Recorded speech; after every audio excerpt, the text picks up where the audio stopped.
మహాగణాధిపతే నమః. సదాశివసమారంభాం శంకరాచార్యమధ్యమాం అస్మదాచార్యపర్యంతాం వందే గురుపరంపరాం. శ్రీమాత్రే నమః. ఆదిత్యాయ చ సోమాయ మంగళాయ బుధాయ చ గురుశుక్ర శనిభ్యశ్చ రాహవే కేతవే నమః. ప్రేక్షకులకు అందరికీ కూడా శ్రీ క్రోధినామ సంవత్సర ఉగాది శుభాకాంక్షలు.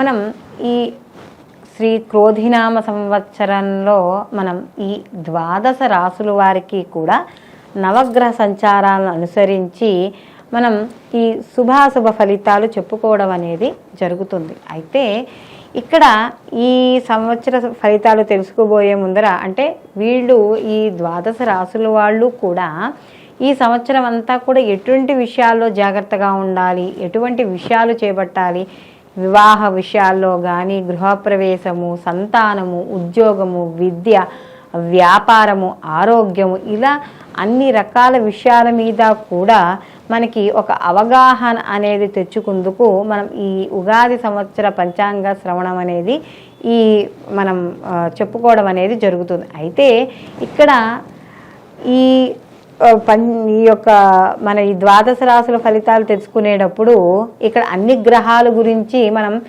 చర్చించుకోవడం అనేది ఉండదు. ముఖ్యంగా సంవత్సరం అంటే ఒకే రాశిలో ఎక్కువ కాలం సంచరించే గ్రహాలు ఏముంటాయో వాటిని మనం బేసిక్గా చేసుకుని ఈ సంవత్సర ఫలితాలు చెప్పుకోవడం అనేది జరుగుతుంది. అంటే మనకి ఈ నవగ్రహాల్లో కూడా నెలకొకసారి మారిపోయే అంటే 27 రోజులకి, 45 రోజులకి, నెలకొకసారి, 2.5 రోజులకు ఒకసారి ఇలా మారిపోయే గ్రహాలు ఎలా ఉన్నాయో, సంచరించే గ్రహాలు ఒక రాశి నుంచి ఒక రాశికి సంచరించే గ్రహాలు ఎలా ఉన్నాయో అలాగే నిర్దిష్ట అంటే మనకు ఒక సంవత్సర కాలం పాటు కానీ సంవత్సరం కన్నా ఎక్కువ కాలం ఉన్న గ్రహాలు కూడా ఇక్కడ ఒకే రాశిలో ఉండే గ్రహాలు కూడా ఉన్నాయి. కాబట్టి ఇక్కడ ముఖ్యంగా మనకి గురువు ఒక సంవత్సరం అంతా కూడా ఒకే రాశిలో సంచారం చేయడం అనేది జరుగుతుంది.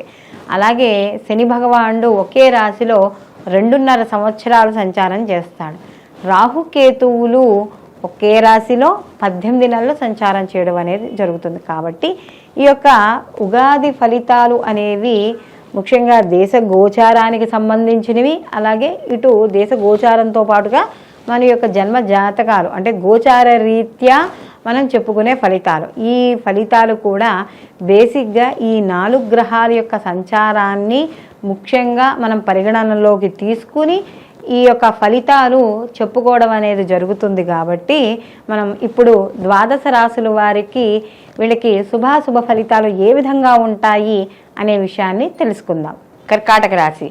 కర్కాటక రాశిలోకి పునర్వసు 4వ పాదము, పుష్యమి 1, 2, 3, 4 పాదాలు, ఆశ్లేష 1, 2, 3, 4 పాదాలు కర్కాటక రాశిలోకి రావడం అనేది జరుగుతుంది. కర్కాటక రాశికి రాశాధిపతి వచ్చి చంద్రుడు.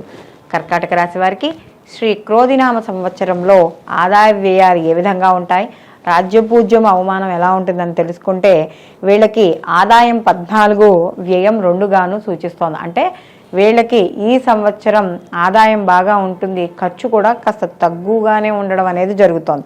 అలాగే రాజ్యపూజ్యం 6, అవమానం 6. అంటే ఎంతమంది మెచ్చుకుంటారో అంతమంది కూడా వీళ్ళని దూషించడం కానీ, వీళ్ళ మాటలకు వ్యతిరేకించడం కానీ ఇలాంటివి జరుగుతూ ఉంటాయి. అయితే కర్కాటక రాశి వారికి కానీ చూసుకున్నప్పుడు ఇక్కడ మన ప్రధాన గ్రహాలుగా మనం తీసుకుంటున్నాం కదా, అలాంటి ప్రధాన గ్రహాలుగా అంటే ఒకే రాశిలో ఎక్కువ రోజులు సంచారం చేసేవి.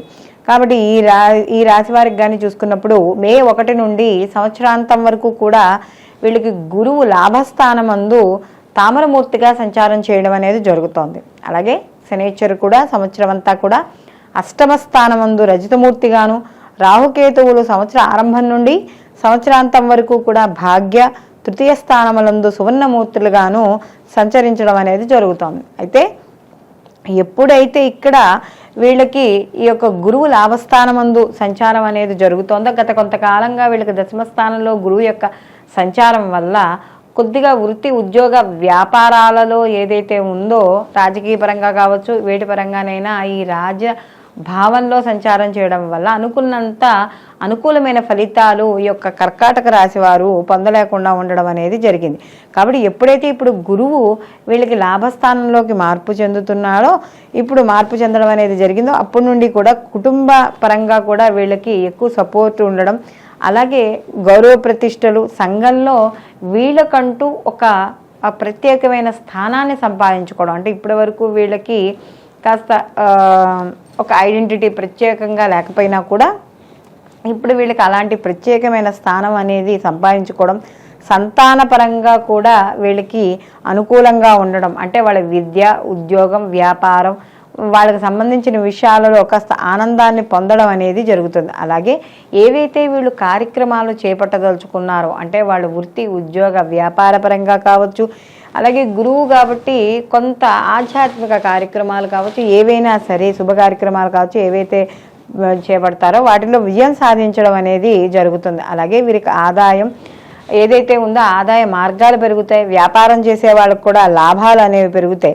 అయితే మే ఏదైతే ఉందో నెల ప్రారంభం నుండి ఇక్కడ ముఖ్యంగా చూసుకున్నప్పుడు వీళ్ళకి ఏదైతే ఈ యొక్క గురువు మార్పు అనేది వీళ్ళకి జరుగుతోందో ఆ గురువు మార్పు వల్ల కాస్త కొంచెం అనుకూలంగా ఉండడం అనేది కూడా వీళ్ళకి జరుగుతోంది అన్నమాట. అయితే లాభస్థానం ముందు గురువు ఎక్కువగా వీళ్ళకి సుఖ సౌఖ్యాలను ఇవ్వడం అనేది జరుగుతుంది. అలాగే గడిచిన కాలం అంతా కూడా ఇందాక మనం చెప్పుకున్నట్టుగా కాస్త కష్టపడడం అనేది జరిగింది కాబట్టి ఇప్పుడు దానికి తగ్గట్టుగా గౌరవ సన్మానాలు పొందడం అనేది జరుగుతుంది.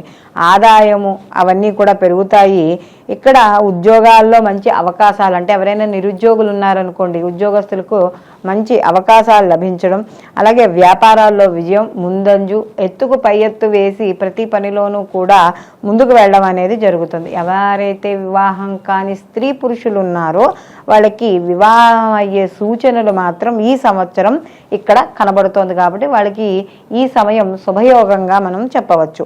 అలాగే ఇక్కడ ఏవైతే ఎదరి వాళ్ళు ఎవరైనా సహాయం చేయమని వస్తే వీళ్ళకున్న దాంట్లోనే ఉపకారం చేసే స్వభావము, ఇతరులకి సహాయ సహకారాలు వాళ్ళకున్న దాంట్లో అందించడము, అంటే ఎవరైనా కష్టంలో ఉన్నారు అంటే వాళ్ళని ఆదుకోవాలనే ఒక దయ, ఇలాంటివన్నీ కూడా వీళ్ళకి కలిగి ఉండడం అనేది జరుగుతూ ఉంటుంది. అయితే మీరు చేసే పనుల వల్ల కావచ్చు, మాటల వల్ల కావచ్చు, మీ చుట్టుపక్కల ఉండే వాళ్ళ దగ్గర గౌరవం సంపాదించుకోవడం, అంటే ఎక్కడో బయట చోటే కాకుండా మీ యొక్క ఎదురుకుండా వాళ్ళు పక్క వాళ్ళ ద్వారా కూడా మీకు కొంత గుర్తింపు లభించడం అనేది మాత్రం ఇక్కడ ఖచ్చితంగా జరుగుతుంది.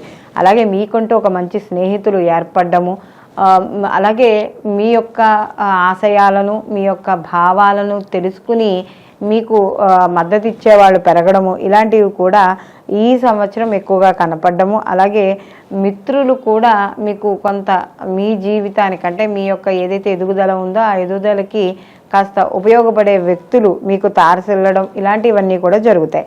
అలాగే మీకు మొత్తం మీద చూసుకుంటే మీకు బంధువర్గంలో కావచ్చు, స్నేహవర్గంలో కావచ్చు, మీ చేసే ప్రతి పనికి కూడా సహాయ సహకారాలు, మద్దతు ఇవ్వడం అనేది కూడా ఇక్కడ మనకి కనబడుతోంది. అవి మీ విజయానికి కూడా దారి తీయడం అనేది జరుగుతుంది.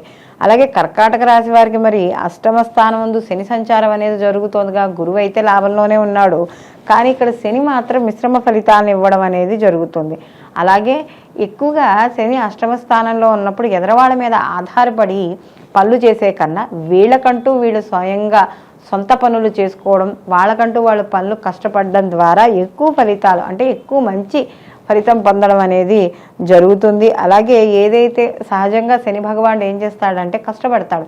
ఎందుకు కష్టపడతాడు అంటే మీలో ఏదో తెలియని నైపుణ్యత ఏదైతే ఉందో, ఒక బద్ధకం వల్ల కావచ్చు, లేకపోతే ఒక ఏదైనా గుర్తించలేకపోవడం, ఇలాంటివి ఏవైతే ఉన్నాయో ఇవన్నీ కూడా మనలో ఉండే క్రియేటివిటీని, సృజనాత్మక శక్తిని బయటికి తీయడం అనేది ఇక్కడ జరుగుతుంది. కాబట్టి ఇక్కడ మీలో ఉన్న సృజనాత్మక శక్తిని బయటికి తీసి నలుగురు మీరు ఒక్కడిగా ఉండేటట్టుగాను, అందరినీ ఆకర్షించేటట్టుగాను పనులు చేయడం అనేది జరుగుతుంది. అలాగే రాజకీయ నాయకులు, న్యాయవాదులు ఎవరైతే ఉన్నారో వాళ్ళ ఆలోచనలు ఇవన్నీ కూడా అంటే వాటికి సంబంధించిన విషయాల్లో మీరు ఏదైనా రీసెర్చ్ చేస్తూ ఉంటే వాటికి సంబంధించిన విషయాల్లో మంచి గుర్తింపు లభించడము, అలాగే రాజకీయ నాయకులు పరంగా, ఎందుకంటే శని భగవానుడు రాజకీయానికి సంబంధించిన వాడు ఆయన కూడా. సో వాటికి సంబంధించిన విషయాల్లో కూడా మీరు చాలా లోతుగా ఆలోచించడం అనేది జరుగుతుంది. అలాగే ఇక్కడ ముఖ్యంగా ఎవరైతే ఈ రాజకీయ పరంగా ఉన్నారో వాళ్ళు చివరికి అంటే ఈ సంవత్సరాంతానికి మాత్రం వీటి పరంగా విజయాలను సాధించడం మాత్రం, మంచి గుర్తింపు లభించుకోవడం, మీకంటూ రాజకీయ పరంగా ఒక మంచి ముద్ర వేసుకోవడం, ఇలాంటివన్నీ కూడా జరుగుతాయి. అయితే భాగ్యస్థానంలో రాహు యొక్క సంచారం వల్ల కాస్త కొంచెం శారీరక మానసిక ఇబ్బందులు అనేవి కాస్త ఎదుర్కోవాల్సి వస్తుంది. అలాగే ఎందుకంటే ఎప్పుడైతే ఈయన ఈ యొక్క భాగ్యస్థానంలో ఉన్నాడో కొంచెం అక్కడ కూడా మనం తండ్రి స్థానంగా చెప్తాము, అలాగే పూర్వపుణ్య స్థానంగా చెప్తాము. కాబట్టి ఎక్కువ దుర్గా ఆరాధన చేయడం ద్వారా కొంత మానసిక ప్రశాంతత అనేది ఏర్పడుతుంది. అలాగే ఇక్కడ ఎప్పుడూ కూడా కాస్త పని చేస్తూ ఉండడం, అంటే మనం ఏ రకంగా వెళితే ఏ పనులు అవుతాయి. ఎందుకంటే రాహు వ్యాప్తకారకుడు. మనం ఏదైతే పని చేస్తున్నామో లేకపోతే మనం చేస్తున్న దాన్ని వ్యాప్తి చేయడానికి మనం ఎక్కువగా ప్రయత్నించడం అనేది జరుగుతుంది అది. కాబట్టి అలాంటి రాహు భాగ్యస్థానంలో ఉన్నాడు కాబట్టి మన పనిని, జీవన విధానానికి ఉపయోగపడేదాన్ని మనం వ్యాప్తి చేసుకుందుకు ఆలోచన అనేది ఎక్కువగా చేస్తూ ఉంటాం. అలాగే కుటుంబ సభ్యులు ఇతరులతోనూ కూడా చాలా ప్రేమగా మెలగడం, వాళ్ళు కూడా మీకు అనువుగా ఉండడం అనేది ఇక్కడ జరుగుతుంది. అలాగే పంచమ స్థానంలో కేతు ఉన్నాడు. పంచమ స్థానం అనేటప్పటికీ మనకి ఇక్కడ సంతాన స్థానంగా చెప్తాము కాబట్టి ఇక్కడ ఎక్కువగా తెలివితేటలు ఇవన్నీ కూడా ఉంటాయి. కాబట్టి అప్పుడప్పుడు కూడా కొంత సమాజపరంగా మిత్రుల ద్వారా ఎంత మంచి అయితే జరుగుతోందో కొంతమంది వల్ల చెడు ఆలోచనలు లేదా చెడు ప్రవర్తనకి కాస్త దారి తీసే విధంగా కూడా కొన్ని మాటలు కానీ కొంతమంది ప్రేరణలు కానీ ఉంటాయి. కాబట్టి అలాంటి విషయాల్లో కాస్త జాగ్రత్త వహించడం అనేది మంచిది. అలాగే ఎప్పుడూ కూడా మీరు భగవంతుడిని నమ్మారో ఆ భగవంతుని పట్ల విశ్వాసం కలిగి ఉండడం ద్వారా అనుకూలమైన ఫలితాలు పొందడం అనేది జరుగుతుంది. అలాగే ఏదైనా ఒక పని చేయాలనుకున్నప్పుడు అప్పుడప్పుడు కూడా కాస్త పెద్దల యొక్క అనుభవజ్ఞుల యొక్క సలహాలు తీసుకోవడం మంచిది. అలాగే సమాజపరంగా కూడా కీర్తి ప్రతిష్టలు, అంటే మీ యొక్క ఇంట్లో కుటుంబ సభ్యుల ద్వారా కావచ్చు, బంధువులు మిత్రుల ద్వారా కావచ్చు, కీర్తి గౌరవాలు అనేవి పెరుగుతాయి. అలాగే విద్యార్థులకు కూడా కాస్త అనుకూలంగా ఉంటుంది. ఎవరైతే ముఖ్యంగా స్నేహ వర్గంలో కానీ బంధువర్గంలో కానీ జ్ఞాతుల ద్వారా కానీ ఏవైతే ఉన్నాయో అవి ఆ సంబంధాలు ఇది వరకు ఉన్నదానికన్నా ఇప్పుడు కాస్త దృఢపడడం అనేది జరుగుతుంది. కాబట్టి మొత్తం మీద ఈ యొక్క రాశి వారికి కానీ చూసుకుంటే అన్ని విషయాలు కాస్త ఈ సంవత్సరం శ్రీ క్రోధినామ సంవత్సరంలో గత సంవత్సరం కంటే కాస్త అనుకూలమైన ఫలితాలు ఎక్కువగా పొందడం అనేది జరుగుతోంది. కాబట్టి అప్పుడప్పుడు కాస్త ఎప్పటికప్పుడు మీరు లోపతాపాలను సరిచేసుకుంటూ ముందుకు వెళ్ళడం ద్వారా మరింత విజయం జీవితంలో సాధించడం అనేది జరుగుతుంది. వీళ్ళు మరిన్ని మంచి ఫలితాలు పొందడానికి వీళ్ళు ప్రతి నిత్యము కూడా హనుమాన్ చాలీస పారాయణ చేసుకోవడం, అలాగే మంగళవారాలు గుడికి వెళ్ళి, అంటే అక్కడ ఆంజనేయ స్వామి గుడికి వెళ్ళి ప్రదక్షిణాలు కానీ లేదా సింధూరం పూజ కానీ ఇలాంటివి చేసుకోవడం.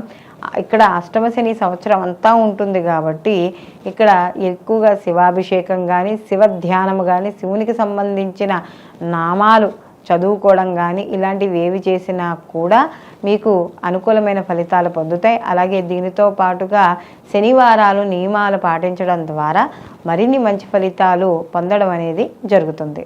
అయితే ఇప్పుడు మనం ఈ యొక్క శ్రీ క్రోధినామ సంవత్సరంలో ఏ రాశికి ఆ రాశి మనం గోచార ఫలితాలు, అంటే సంవత్సర గోచార ఫలితాలు మనం తెలుసుకోవడం అనేది జరిగింది. ఇందులో ఎవరు ఏ పనులు చేయొచ్చు చేయకూడదు, అలాగే ఎటువంటి నియమాలు పాటించాలి, అలాగే వీళ్ళు ఎటువంటి పరిహారాలు ఎటువంటి స్తోత్రాలు చదువుకుంటే శుభ ఫలితాలను వీళ్ళు పొందడం అనేది జరుగుతుంది. ఇవన్నీ కూడా మనం తెలుసుకోవడం అనేది జరిగింది. అయితే ఇది మనకి సంవత్సర ఫలితాలుగా పరిగణించడం అనేది జరుగుతుంది. అయితే దీనితో పాటుగా మనం ఎవరికి వాళ్ళకి వ్యక్తిగత జాతకాలు కూడా పరిశీలనలోకి తీసుకోవాలి. కారణం ఏమిటంటే ఈ వ్యక్తిగత జాతకాలు ఏవైతే ఉన్నాయో ఆ వ్యక్తిగత జాతకాలకి ఈ గోచార ఫలితాలను కూడా అనుసంధానం చేసుకోవడం ద్వారా పూర్తి సంపూర్ణమైన ఫలితాలని పొందడం అనేది జరుగుతుంది. అంటే ఇక్కడ జన్మజాతక రీత్యా జరిగే మహర్దశలు, అంతర్దశలు ప్రత్యంతర దశల ద్వారా వ్యక్తి యొక్క జాతకంలో వచ్చే మార్పులు ఆ యొక్క ఫలితాలని ఈ యొక్క గోచార ఫలితాలకి ఈ గోచారంలో ఉండే గ్రహాల యొక్క స్థితిగతులుగా అనుసంధానం చేసుకుంటూ అప్పుడు పనులు ముందుకు చేయడం ద్వారా మీరు చేపట్టే పనుల్లో తప్పనిసరిగా విజయం సాధించడం అనేది జరుగుతుంది. సర్వేజన సుఖినో భవంతు. లోకా సంస్థ సుఖినో భవంతు.